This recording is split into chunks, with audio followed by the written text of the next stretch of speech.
हजरत अबू बकर सिद्दीक रजी अल्लाह ताला अन्हो जब उनको आखिरी सांस उनके थे और वो अपने अल्लाह से मुलाकात करने वाले थे, तो उन्होंने एक बेटी से कहा कि रिसालत मआब सल्लल्लाहु अलैहि वसल्लम के कफन में कितने कपड़े थे। बेटी ने कहा कि बाबा 3 कपड़े थे। तो उन्होंने कहा कि अच्छा 2 तो ये हैं जो मेरा ओढ़नी और मेरी धोती है, इनको धो लेना और एक कपड़ा बना लेना। बेटी ने कहा कि बाबा हम इतने गरीब तो नहीं हैं कि आपको नया कफन भी ना दे सकें। यहाँ हजरत अबू बकर सिद्दीक जो मौत के दरवाजे पर खड़े हैं, एक फिक्रा कहते हैं कि बेटी नए कपड़े की जिंदा लोगों को जरूरत होती है, मुर्दा लोगों के लिए जो कुछ भी हो उनको वो कपड़ों से बेनियाज हो चुके होते हैं। उनके लिए बेहतरीन लिबास उनका अखलाक और उनके अमाल हैं। अगर वो अच्छे हैं तो वो खुदा के घर में। किन्ने मारिया सु? हसबैंड ने। क्यों? सस अगे जुबान चलाई सु।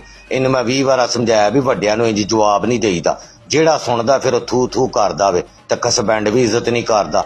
ਨਾ ਮੇਰੀ ਜ਼ੁਬਾਨ ਸੜ ਜੇ ਮੈਂ ਕਦੀ ਸੱਸ ਨੂੰ ਅੱਗੋਂ ਜਵਾਬ ਦਿੱਤਾ ਹੋਵੇ।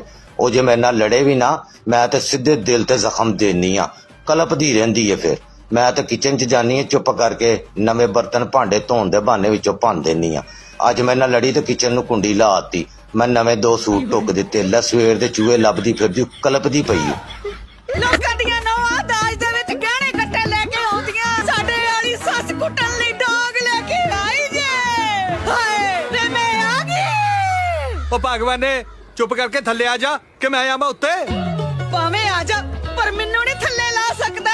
ਉਹ ਲਾਉਣ ਨਹੀਂ ਆਉਂਦਾ, ਧੱਕਾ ਦੋ ਉੱਤੇ ਆ ਕੇ। ਕਿਉਂ ਕੋਠੇ ਤੇ ਚੜ ਕੇ ਤਮਾਸ਼ਾ ਦਿਖਾਉਣੀ ਆ ਲੋਕਾਂ ਨੂੰ? ਮੈਂ ਕੋਠੇ ਤੇ ਚੜ ਕੇ ਤਮਾਸ਼ਾ ਵਿਖਾਉਣੀ ਆ ਤੇ ਤੂੰ ਉੱਤੇ ਖੜਾ ਲਾਉਣ ਚੜਦੀ ਸਾਂ। ਵੱਡੀ ਰਣਜੀਤ ਬਾਵਾ ਹੈ। ਉਹ ਬੇਬੇ, ਉਹ ਮੇਰਾ ਨਵਾਂ ਵਿਆਹ ਹੋਇਆ, ਮੈਨੂੰ ਚਾਹ ਚੜਿਆ ਰਹਿੰਦੇ, ਤਾਂ ਨਾ ਚੜਾ ਮੈਨੂੰ। ਆ ਹੱਥ ਜੋੜੇ ਤੇਰੇ ਅੱਗੇ, ਮੁੱਦਾ ਦੱਸ ਮੰਗ ਕੀ ਹੈ ਤੇਰੀ? ਇਹਨੂੰ ਕਹਿ ਮੇਰੇ ਤੋਂ ਮਾਫੀ ਮੰਗੇ, ਨਹੀਂ ਤੇ ਮੈਂ ਤੇ ਆ ਗਈ। ਉਹ ਬੇਬੇ ਪਹਿਲਾਂ ਮੇਰਾ ਫੈਸਲਾ ਕਰਾ ਜਾ, ਫਿਰ ਭਾਵੇਂ ਬੁਰਜ ਖਲੀਫੇ ਤੋਂ ਚੜ ਕੇ ਛਾਲ ਮਾਰਦੀ। ਇੱਕ ਤਾਂ ਮੈਨੂੰ ਤੁਹਾਡੇ ਟੱਬਰ ਦੀ ਸਮਝ ਨਹੀਂ ਆਉਂਦੀ ਯਾਰ।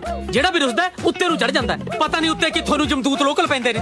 ਮੰਮੀ ਤੂੰ ਥੱਲੇ ਆ ਜਾ, ਤੈਨੂੰ ਦਵਾਈ ਦਵਾ ਲਿਆਉਣੇ ਆ। ਜਿੰਨਾ ਚਿਰ ਮਾਫੀ ਨਹੀਂ ਨਾ ਮੰਗਦੀ ਮੈਂ ਨਹੀਂ ਥੱਲੇ ਆਉਂਦੀ। ਮੰਗ ਲੈ ਮਾਫੀ। ਮਾਫ ਕਰ ਦੇ। ਐ ਨਹੀਂ ਮਾਫ ਕਰਦੀ ਤੈਨੂੰ ਮੈਂ। ਮਾਫ ਤਾਂ ਕਰੂੰ ਜੇ ਘਰ ਦੇ ਸਾਰੇ ਕੰਮ ਤੂੰ ਕਰੇਂਗੀ ਤੇ। ਉਹ ਮਾਤਾ ਕਰ ਦੇਗੀ, ਇਹ ਤਾਂ ਗੁਆਂਢੀਆਂ ਦੇ ਵੀ ਕੰਮ ਕਰ ਦਿਆ ਕਰੂ ਸਾਰੇ।